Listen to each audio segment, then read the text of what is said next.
Hello and welcome to another production of the Single 8 Show. Your name is... My name is Joseph Mills. Your name is... The Single 8. And it is Halloween. It is Halloween. You should stop singing for copyright. This is Halloween. This Stop. is Halloween. We can't pay the Disney price. Yeah. We're going to talk about the highest of all gay holy days, Yep. Halloween, but Yeah. I want to talk to you about it in a very specific way. Yeah. Halloween is a night of fooling around and hijinks, but for many, why don't you open the bag right over the microphone? I'm sorry. Oh my God, Fruit by the Foot is gonna give somebody some ASR headaches because of you crinkling the bag right up on the microphone. Other than candy driving people crazy, Halloween is a very important day for people on different gender identity journeys, different even sexual expressions, and we might even fall into a Rocky show about this a little bit. Yeah, and sexuality and sexual orientation. Yeah, Halloween becomes this safeguard for people to step out in ways that they may not be comfortable with in the everyday. Yeah. So I want you to start with, have you ever noticed, personally experienced the benefits of Halloween for that? Yes. Tell me more. Throughout, like, the beginnings of transitioning, I gender bent a lot of characters. Alright, so step by step, we need to assume that nobody knows what you're talking about. So gender bending. Gender bending is basically when you, like, switch the gender of the character. Give us an example. I'm not going to like the one that I'm saying out loud, but we have Bride that was figured before COVID, and she didn't fully show her colors yet. The female that shall not be named? Yeah. Okay. One of the characters from the play, which is sadly the first book that I read through on my own. Alright, we're being way too vague. Yeah. Alright, go ahead. Harry Potter. Yeah. From the cursed child, I gender bent Voldemort's daughter. Voldemort's daughter became Voldemort's son for you? Yeah. Okay. And I pretty much kept the costume as same as I possibly could at the time. I remember even when we were doing Parts of Unknown episodes and we were like ranking people and comparing like superheroes to comic books and superheroes to sitcoms and stuff and who was what. Yeah. I remember very vividly early in your journey that you did a lot of gender bending. Yeah, because that was like the first like socially acceptable way into figuring out that you're trans, pretty much. Yeah. Changing the genders of characters to make them more comfortable for you. Yeah. Because cis people do it all the time, so it's largely considered pretty much a normal action. Alright, so I'm not going to let you make statements without giving some facts. Yeah. So, give me a gender bend that you have done, and then tell me a cis gender bend. So, for Lagna. That's right, kids. We're a professional podcast. Hey. Everybody put foot by the foot in your mouth and chew while you're supposed to be speaking. That's a public service announcement. And while you're avoiding candy during the podcast, also avoid Orange 47. That's right, Orange 47. It's just like Orange 45, but now more deadly. People have gender bent. My favorite flea couple, some people will gender bend Lagna. What is C3? So, Critical Role Campaign Flea. Okay, thank you. My favorite undead bisexual people will gender bend Lagna. and will have their partner be Imogen. Okay. Okay, great. Now Yeah. we know what C3 is, and we know the gender bin in the LGBTQ community. Yeah. Okay, what is a bisexual undead? Is that what you said? Yeah, Lagna is a hollow one, so she's undead and she's bi. What is it? I wasn't gonna let you just say things without explaining them. Most of this podcast is gonna be the single H explaining things. What is a hollow one? So, hollow one is basically D&D version of undead, or being a zombie. A hollow one is a zombie, a walker, a living dead. Yeah. Okay. And then she's bi. And that doesn't mean... Alright, but she's a zombie. Yeah. How is she bisexual as a zombie? Because she still has a conscience. So... and still has a personality. Not only is she a zombie, but she still has a personality and a soul. Yeah. So she's an upgraded zombie. Yeah, that's what hollow ones are essentially in D&D. Okay. So that is a gender swap for the LGBTQ example. Yeah. Alright. Cis. Example. That was the cis example. Then why did you say yes over and over again about LGBT? Yeah, because it was a straight couple doing it. Alright, so the cis people Yeah. do that one. So Yeah. you're saying nerds Yeah. gender swap. Yeah. Okay, fair enough. Because it's a thing that people do.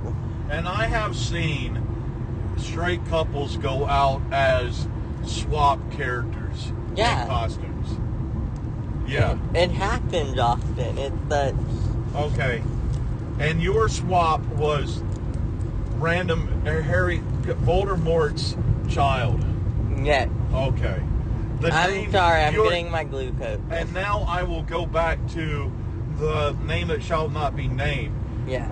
In the book by She Who Shall Not Be Named, you went by the child of He Who Shall Not Be Named. Yeah. Which is the child that shall not be named. Yeah. Okay, perfect. So, also with Hollween being a more of a sexual... No. Would you agree? Okay, I would not call Halloween sexual. Wait a minute. All right, let's start. We're gonna need some levels on this. Yeah, you need to not jump in with sexual the way that you did. Wait for it. I'm gonna get there though, and you're gonna agree with me. Okay. For children, Halloween is about dressing up as superheroes and getting candy. Most of the time. Most of the time. Yeah. Except for the ones that love Jesus to an extraordinarily level, and then they hand out salvation tracts and get their house eggs. Yeah. Egged. Yeah. So, within that, that's the kids. Yeah. Then we get into the teenage to early college, that Halloween is mischief night. Yeah. And they go out and they TP lawns and throw eggs and steal other kids' candy. Yeah. Then we get to the grown-ups. And that's when Halloween becomes sexy time. Because every female Halloween costume at Spirit Halloween is sexy librarian, sexy chef, they have sexy meteorologist. They have a rare few that aren't. But that's the masculine. That is the misogynistic Halloween. Yeah, that's the misogynistic side of Halloween. All right, so you would be better for me to say misogynistic Halloween instead of sexy, adult prone sexy time. Yeah. But the adult prone sexy time is also something that individuals use, especially if they're trying to wrestle with gender identity, that they may dress as Madam Curry and not Professor Neutron. I would also put teenagers into it too. Okay, tell me more. Way that after you're done chewing your foot by the fruit. I'm sorry, I need my glucose. Okay. Because teenagers is that prime time of exploring yourself without being questioned about it. So That's right, kids. Always lock your doors so that you're not questioned about it. Back to you, single age. It's about like exploring who you are. Okay, say exploring who you are instead of exploring yourself. That opens so many other things, and including which, that's right, friends, welcome to Rolling Greens Golf and Cemetery. If you need a minute to explore yourself, we have single-use restrooms now at Rolling Greens Golf and Cemetery. If you're having a hard time and you need to take a hard look at yourself, then take these private rooms and explore yourself until you leave that pressure. That's right, at Rolling Greens Golf and Cemetery. Make the place that you got your hole in one, your place for your hole for one, as you make a hole for yourself at Rolling Greens. There, that'll give us an adult rating for this one. Okay. God damn it. You did it first. Yes, I went there. All right, but exploring their identity. Yeah, it's exploring their identity. And the prime way to do this is on Halloween when you're wearing a costume. Because everyone, it's like you're doing a character. It doesn't look like you're testing anything from the outside. Yes. So it's prime where it looks. That's why I'm not going, it's not the 18 or older who are still exploring. Yeah. Because it starts in your teenage years. If we're saying it's starting in adult years, we discard me and countless others.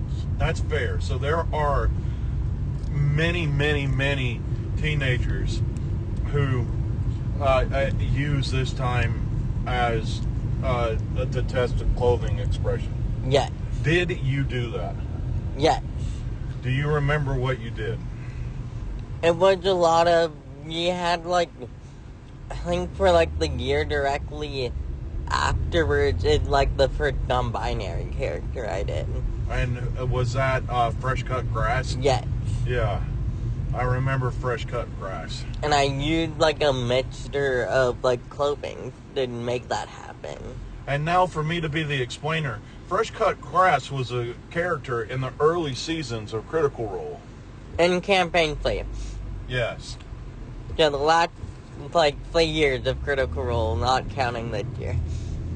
Yes. And all right, so I want to ask this question, but don't out anyone or say anything. Okay. But did you have friends that did that as well, as Halloween costumes and whatnot? Not really. Okay. This was officially your journey and your processing. Yeah. See, I was hoping that was your answer so I could make a point to some Dumases out there. Yeah. That you're not every, no, or any, I can't say any, some are, okay? Yeah. But not many transitioning journeys are due because of peer pressuring. Yeah. Yours was completely you, completely your journey. You actually acknowledged your journey during COVID when you weren't near anybody. Yep. Yeah. So I was hoping that would be your answer so that I could say, see, conservatives, it's not always peer pressure. It's people that experience things on their own at their own time, at their own pace, which Halloween allows. Back to you, Single H. Yeah, and it's the time of year that everyone kind of lets go have fun. Yes. We do not care. Unless you're a very particular type of conservative.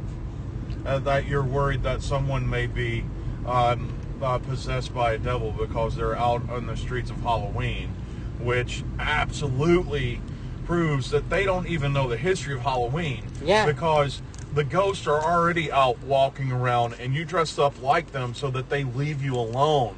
Yeah. Learn your mythology, myth heads. And they didn't even start with pumpkins on Halloween. What did they start with? It was living souls. No. It was something else, but it was like a harder fruit to carve. It was gourd? Yeah, it was a harder gourd to carve. Okay. Cool. Look it up for yourself. I can't remember it right now. GTS, people. GTS. Learn fun things about our holiday. Sure holiday. You have every other holiday. Yeah. As I continue reading the book, every day is an atheist holiday by Penn Jillette. Sure. We just get Christmas and Easter. You look like a complete bonehead with that candy hanging out of your mouth. I'm sorry. I'm trying to not eat it in a way that my hand will get sticky. Well, I wish this was a video podcast because you look absurd. I don't care. Okay. Can we morph into some other areas? Yeah. Without talking about sexy witches and sexy nurses and sexy roadside workers and so forth? Yeah. How have you seen Hollween promote gender and sexual identity journeys? Other than the clothes. Other than everything we've talked about till now. It's the time of year that no one cares. Everyone can explore themselves easily. So it naturally kind of promotes self-expression in new ways. So let's lean into self-expression. Because that is an amazing thing. Because Halloween costumes aren't always Batman, Thor, what have you. It can be somebody's D&D character. It can be somebody's D&D character. It can be your affliction with the Renaissance things and stuff like that. Yeah. Yeah. So, is there other ways that you have self-expressed in costumes? Yeah, like making sure like everything worked well for me. I feel like Halloween costumes is also the way that I now measured how flat that I want my chest to be from the outside, like how much I like want to see. And okay, that is not something that I had pondered.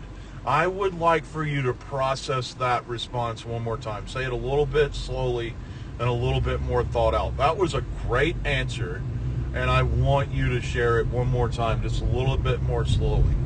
It's more like, at the beginning, like very much, I think part of my brain and my subconscious would very much, like, let's see how flat we can get our sets.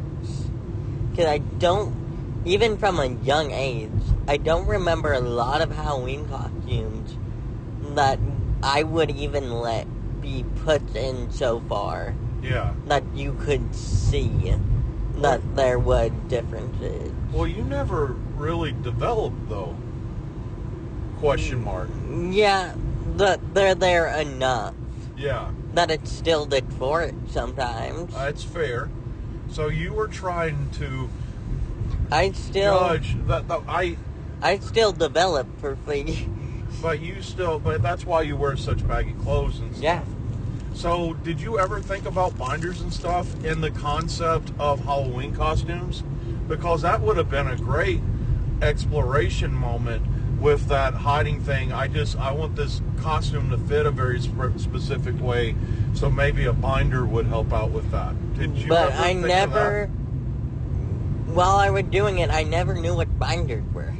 You know, that's fair. Because schools are still do not know how to teach that side of education. We're probably 50 years away from schools teaching that side of sexual education. Well, they basically talk 2 sentences about it and then turn away. Well, but that's where we are at. That's what I'm saying. Right now, that's where we're at. But in 50 years from now, you will be in your 60s and in charge. Yeah.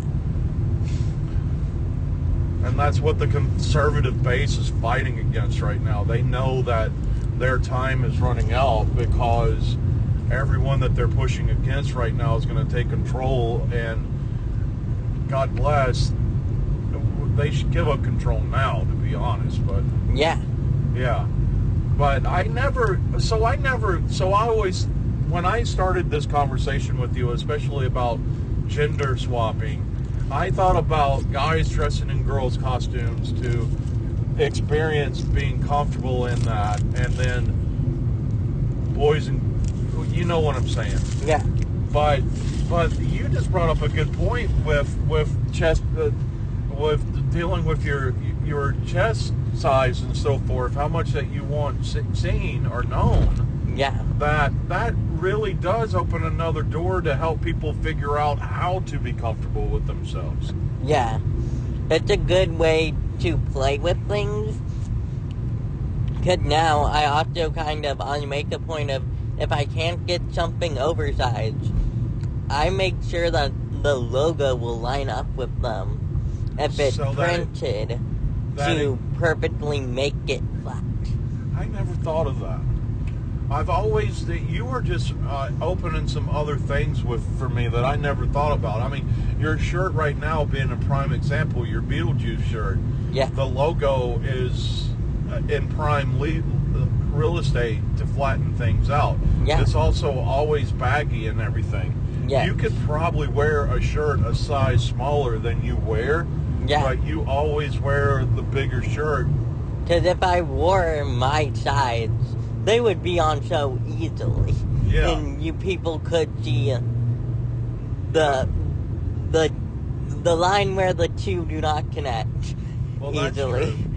So let me ask you a question. And then I would see it, and then I would feel more dysphoric about it. Yeah. So I want to ask you a question. And this is kind of off the topic that we started with, but have you thought about binders? I have, but I have kind of the same thought that I have about tiny shirts about them. I'm going to feel the binder there. You will become more aware of that area. Yeah, I will become more aware of it, and that will turn it up and not turn it down. Yeah. Because I have also learned through going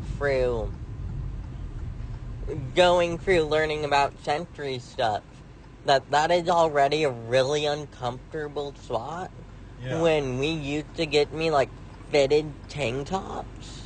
Yeah. And I never wore them. Because I wore it once and I'm like, no. You wore those fitted tank tops during karate a lot. Yeah. But then, yeah, you did. You burned through them quick. You started wearing t-shirts and stuff. Yeah, I started wearing t-shirts because for specifically like young woman tank tops, yeah. I'm going to specify, they have a built-in bra sometimes. Yeah. And the one that we were getting had those. Okay. And we didn't realize they had those. And that made it more uncomfortable for you to wear. So I could feel it, and I could also feel how they were moving on my skin. Yeah. So it thus made the world of uncomfortable experience. Yeah. That's stuff I've never pondered before. That's why it's important to have conversations like this off and on, too. Just to truly realize everything that you are dealing with and everything that you're fighting with. And even on my tank top that I wear, I have the same rule for my t-shirts. They have a printed design for it to kind of make it flatter from the outside, at least while I'm looking at it. No, for sure. Which is going to be a venture trying to find a regular black shirt to wear under my uniform, or I think it's supposed to be white. Find a regular white shirt to find underneath. Yeah. I'm going to have to probably get one that is slightly heavier on top of a heavier uniform. Well, you're going to sweat. That's for certain. Yeah. But to make it comfortable for myself. No, that's a fair statement. Well, then that's why you keep so slim. That sure. All that sweating that you do. Yeah. It's just annoying when sometimes it's like, it's warm, but I'm like still wearing a hoodie. Yeah. I'm like, it's cold to me. Yeah. Because nothing that keeps in heat is on the body. That's true, because you are a slim person. Yeah. Yeah, that's true. All right, do you want to sell some coffee real quick? Yeah, come down to Beanie's and come and get your cup of roasted blue coffee. Wow, brain. Work, please. Please, and sing until you die. Yeah. All right. Well, that was a great conversation about gender exploration and so forth. Yes. So, why don't you plug yourself before we go? Go to the Single H Art channel and the regular channel for us. And go to Redbubble. I will hopefully get some more designs in lately. I've been on the more writing side of things and trying to plan D&D stuff and trying to chest and bread. So to find those things, please go to the Transcended Media Instagram page. That will bring you to a link tree. Go to our link tree and go to the drawing channel, go to the sticker store, and also visit our other podcasts, which includes Parts of Unknown and Comics in Christ. So for today, that is the Single H show for this week. Your name is... My name is Joseph Mills. Your name is... The Single H. Have a great week.